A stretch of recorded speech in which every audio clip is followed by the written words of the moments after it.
ராணிப்பேட்டை மாவட்டம் அரக்கோணத்தில் கத்தியுடன் சினிமா வசனங்களுக்கு ரீல்ஸ் எடுத்து இன்ஸ்டாகிராமில் பதிவேற்றிய லோகேஷ், தமிழ்ச்செல்வன் ஆகிய 2 இளைஞர்கள் கைது செய்யப்பட்டனர்.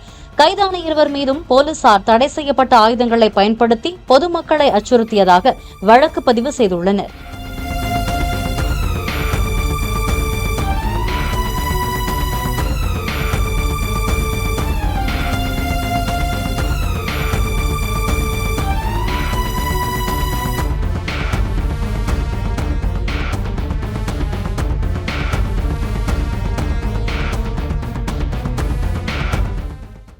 பிளே ஸ்டோர் மற்றும் ஆப் ஸ்டோரில் இருந்து பாலிமர் செயலியை QR கோடு மூலம் பதிவிறக்கம் செய்யுங்கள்.